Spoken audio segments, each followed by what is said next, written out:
Merhaba arkadaşlar, kanalıma hoş geldiniz. Bugün sizlerle çok güzel bir örgü modelinin yapım aşamalarını paylaşacağım. Her yerde kullanabileceğiniz bu örgüyü umarım beğenir ve benimle birlikte denersiniz. Şimdi zaman kaybetmeden yapım aşamalarına geçeceğim. Öncesinde eğer kanalıma abone değilseniz bana destek olmak için kanalıma abone olup videolarımı izleyip beğenerek ve yorum yaparak desteğinizi gösterebilirsiniz. Şimdiden hepinize çok teşekkür ediyorum ve hemen yapım aşamalarına başlıyorum. Önce ilmek yaparak başlayacağız arkadaşlar. 2 şişle olacak bu örgü modelimiz. Şimdi ilmek için ben şu şekilde başlıyorum. Şöyle parmağımı alıyorum, iki parmağımın arasına ve baş parmağımdan ve işaret parmağımdan ip geçirerek bu şekilde ilmeklerimi başlıyorum. Siz de bu teknikle yapabilirsiniz. Gayet kolay ve düzgün oluyor arkadaşlar. Ben anlatım için yeterli miktarda ilmeğimi hazırlayıp hemen geleceğim.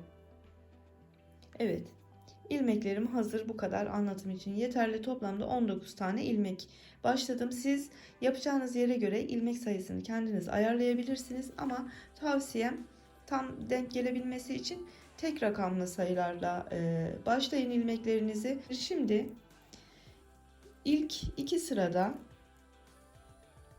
ilk ilmeğimi örmeden alıyorum.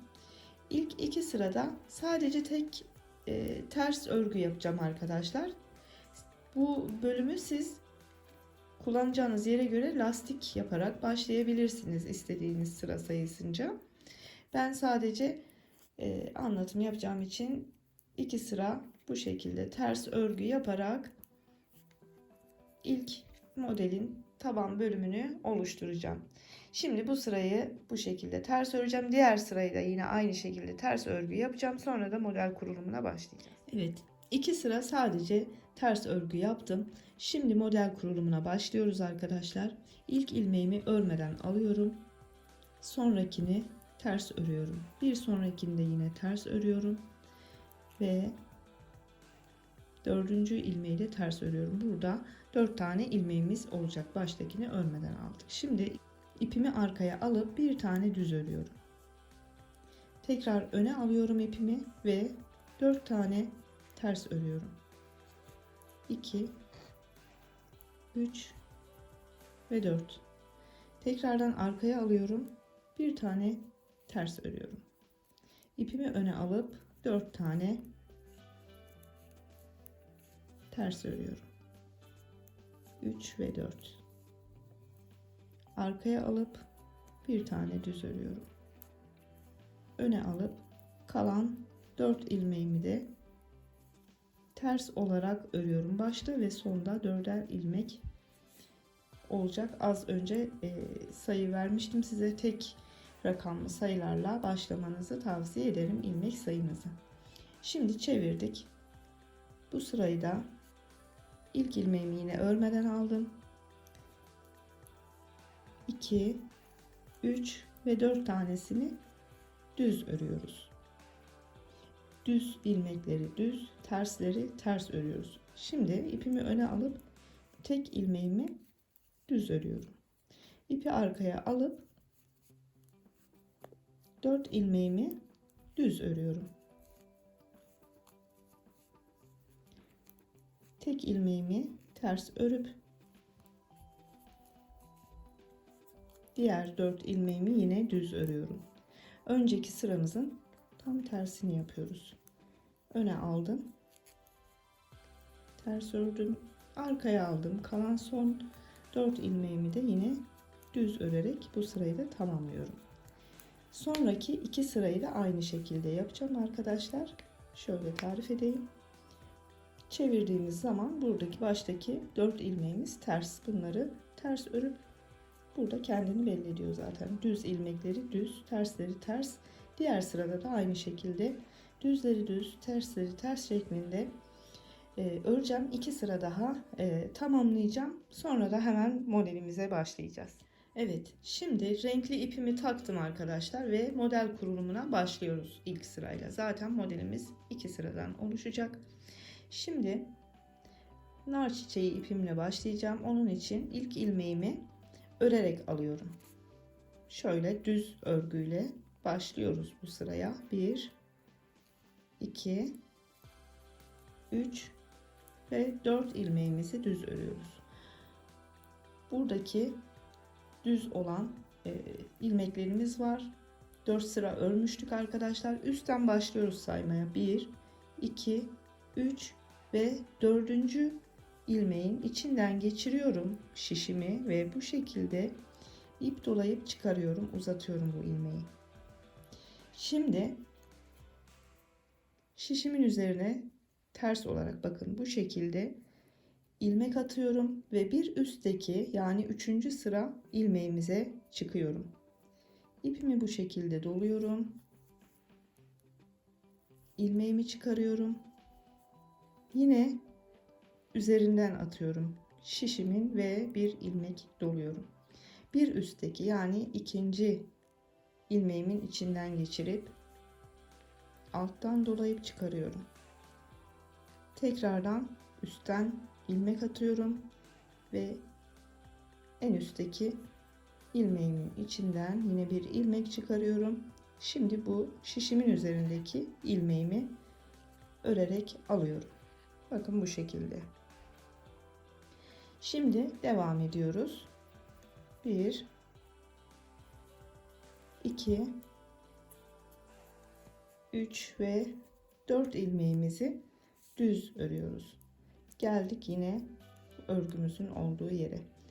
Yine şöyle sayalım. 1, 2, 3 ve 4. ilmekten başlıyoruz. Bir ilmek çekip uzatıyorum. Bir üstteki ilmeği alacağız şimdi. Bundan önce şişimizin üzerine üstten bir ilmek atıyoruz. 3. ilmeğimizin içinden yine bir ilmek çıkarıyoruz. Şişimizin üzerine yine ilmeğimizi dolayıp bir üstteki ilmeğe geçiyoruz. İlmeğimizi çıkarıyoruz. Yine ilmeğimizi doluyoruz üstten. En üstteki ilmeğe geçip buradan da ilmeğimizi çıkarıyoruz. Şimdi buradaki şişimizin üzerindeki ilmeği de örerek alıyoruz. Devamında yine 1, 2, 3 ve 4 tane düz örüyoruz. Burayı da yapalım birlikte. 1, 2, 3 ve 4. Dördüncüden başlıyoruz ilmek çıkarmaya. İlkini çıkardık. Şişimizin üzerine ipimizi üstten doluyoruz. 3. ilmeğimize çıkıyoruz. Alttan dolayıp ilmeğimizi çıkarıyoruz. Üstten dolayıp 2. ilmeğimize geçiyoruz. Alttan dolayıp çıkarıyoruz ilmeğimizi. Üstten ilmek dolayıp en üstteki ilmeğimizi alıyoruz. Çıkarıp şişimizin üzerindeki ilmeğimizi de örüyoruz. Geriye kalan ilmeklerimizi de düz olarak örüyoruz. Bu sırayı bu şekilde tamamladık arkadaşlar. Bakın böyle olacak. Şimdi geçelim modelimizin ikinci sırasına. Yine ilk ilmeğimi örmeden alıyorum.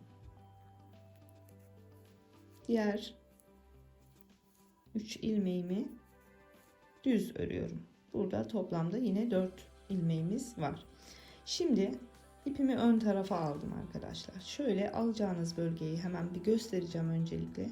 Şu topladığımız, şu hariç topladığımız bu ilmekleri, az önce topladığımız bu ilmekleri sağ şişimizin üzerine toplayıp alacağız yine. Tam içlerinden geçirin hepsinin. Bakın. Şuraya kadar. Şu ilmeği sakın almayın yanlışlıkla. Geçirdik. Şimdi bu şekilde doluyorum ve ilmeğimi hepsinin içinden çıkarıyorum. Bakın böyle. Çıkardık. İpimizi arkaya alıp sonraki 4 ilmeğimizi yine düz örüyoruz. 3 ve 4. İpimizi öne alıyoruz. Sonraki modelimize geldik. Bakın şu hariç şu bölümü toplayacağız. Hepsinin içinden geçirelim. İlmekleri almamazlık etmeyin. Hepsini aldığınızdan emin olun arkadaşlar. Bu şekilde aldım. Şunu da alıyoruz. Bakın. Bu bölgeyi aldım. İpimi bu şekilde atıyorum ve ilmeklerimin hepsini çıkarıyorum. İpimi tekrardan arkaya alıp 1 2 3 ve 4 ilmeğimi düz örüyorum. İpimi öne alıp şimdi sonraki topladığımız ilmekleri alacağız. Hepsinin içinden geçirdiğinizden emin olun arkadaşlar. Eğer hani ilmek unutursanız almamazlık ederseniz şekli veremeyebilirsiniz. Şimdi hepsini aldım. Üzerinden atıp ilmeklerimin hepsini birden çıkarıyorum. İpimi arkaya alıp kalan 4 ilmeğimi de düz örüyorum. Yapımı çok kolay bir model arkadaşlar. Eliniz alıştıkça daha da hızlanırsınız. Şimdi anlaşılır olsun diye ben yavaş yavaş yapmaya çalışıyorum. Modelimiz 2 sıradan oluşuyor. Bakın. Böyle güzel yapraklar oluşturacağız. Şimdiki sıraya hep beraber geçelim. Şimdi bu sırada ilk sıramıza geri döneceğiz. Hani model kurulumu için hazırladığımız ilk sıraya geri döneceğiz. Nar çiçeği ipimizle devam ediyoruz bu kez. İlk ilmeğimi örmeden alıyorum. Sonraki 3 ilmeğimi ters örüyorum. İlk sırada da böyle başlamıştık, hatırlarsınız. Burada toplamda yine 4 tane ilmeğimiz oluyor. Şimdi ipimi arkaya alıp modelimin üzerindeki tek ilmeğimi düz örüyorum. İpimi öne alıp sonraki 4 ilmeğimi ters örüyorum. 3 ve 4. İpimi arkaya alıp modelimin üstündeki tek ilmeği düz örüyorum. Öne alıp 4 ilmeğimi ters örüyorum. 3 ve 4. Arkaya alıp model üzerindeki ilmeğimi düz örüp kalan 4 ilmeğimi de yine ters örerek sırayı sonlandırıyorum. Şimdi ikinci sırayı hatırlayın, ona geçeceğiz. Aldım ipimi. Bu sırada ne yapıyorduk arkadaşlar? Yine ilk ilmeğimi örmeden alıyorum. Bakın buradaki örgüler kendini belli ediyor. Düz öreceğiz bunları. 2 3 ve 4 tane düz örgümüz oldu. İpimizi öne alıp buradaki tek ilmeğimizi bu sırada ters örüyoruz. İpi arkaya alıp sonraki 4 ilmeği düz örüyoruz. Yine bu şekilde 4 sıraya tamamlayacağız sonraki modelimizi kurabilmek için. Ters ördüm tek ilmeğimi, diğer 4 ilmeğimi düz örüyorum. Birazcık hızlanayım. İpimi öne alıp tek ilmeğimi ters örüyorum. Arkaya alıp kalan 4 ilmeğimi düz örüyorum. 3 ve 4. Sonraki 2 sırayı da aynı şekilde devam edeceğim. Tersleri ters, düzleri düz. Ters, 4 ters, 1 düz. 4 ters, 1 düz şeklinde bu sırayı tamamlayıp diğer sırayı da yine tersleri ters, düzleri düz şekilde öreceğim. Sonra da hemen ikinci modelimizi kurmaya başlayacağız. 4 sıramı tamamladım. Bakın şu an 4 sıramız hazır modeli kurabilmemiz için. Şimdi nar çiçeği ipimizi bırakıp beyazla devam edeceğiz arkadaşlar. Şöyle yine beyazla devam edeceğim için ilk ilmeğimi beyazla örerek alıyorum. İlk ilmeğimizi örerek aldık. Sonraki 3 ilmeğimizi de yine düz örerek model kurduğumuz sırada olduğu gibi ilk seferinde düz örgü yapıyoruz. Şimdi ne yapıyorduk arkadaşlar? Buradan sayalım hep birlikte yine. 1, 2, 3 ve 4. Dördüncü ilmekten Şişimi geçirip bir beyaz ilmek çıkarıyorum. Çıkardıktan sonra üstten ilmek atıp 3. ilmeğime çıkıyorum. Alttan dolayıp ilmeğimi çekiyorum. Tekrar üstten dolayıp 2. ilmeğime çıkıyorum. Alttan dolayıp ilmeğimi çıkarıyorum. Üstten dolayıp ilk ilmeğime çıkıyorum. En üstteki ilmeğime çıkıyorum ve şişimin üzerindeki ilmeğimi de örerek alıyorum. Sonraki 4 ilmeğimi yine düz örüyorum. 3 ve 4. Bunun da kurulumunu birlikte yapalım. 1, 2, 3 ve 4. 4. ilmeğimizden geçiriyoruz. Bakın buradan geçiriyoruz. Alttan dolayarak ilmeğimizi çıkarıyoruz. Çıkardıktan sonra şişimizin üzerine üstten doluyoruz. Bir üstteki ilmeğimize geçip alttan dolayıp ilmeğimizi çıkarıyoruz. Üstten ilmek dolayıp 2. ilmeğimize çıkıyoruz. Alttan dolayıp ilmeğimizi çıkarıyoruz. Üstten dolayıp en üstteki ilmeğimizi alıp çıkarıyoruz. Şişimizin üzerindeki ilmeğimizi de düz örüyoruz. Kalan 4 ilmeğimizi de düz örüyoruz. Şimdi ben bu son modeli de kurayım. Diğer 2. sırayı da yine birlikte yapalım. Evet. Son modelimi kurdum arkadaşlar. Son kalan 4 ilmeğimizi de yine düz örüp alıyoruz. Sırayı sonlandırıyoruz. Şimdi 2. sıramıza geçiyoruz. 2. sıramızda da yine düz örgüyle başlıyorduk. İlk ilmeğimi örmeden alıyorum. Kalan diğer ilmeklerimi düz örüyorum. 3 ve 4'e tamamlıyoruz. İpimi ön tarafa aldım ve ilk model kurulumunda olduğu gibi bütün ilmeklerimi topluyorum arkadaşlar. Tek ilmeğimizi almayalım, ona dikkat edelim. Bakın bu topladığımız az önce biriktirdiğimiz ilmeklerin hepsini alıyoruz şişimizin üzerine. İpimizi ön tarafa almıştık. Üzerinden atıyoruz ve bu ilmeklerimizin hepsini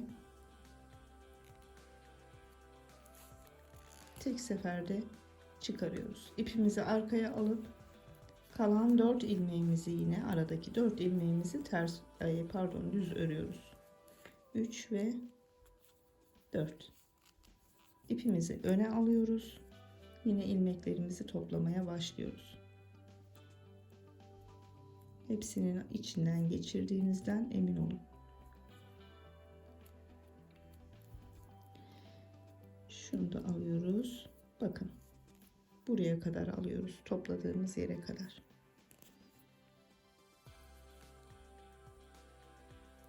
Çıkarıyorum. İpimi arkaya alıyorum. Yine aradaki 4 ilmeğimi düz örüyorum. 3 ve 4. İpimizi öne alalım. İlmeklerimizi yine toplayalım.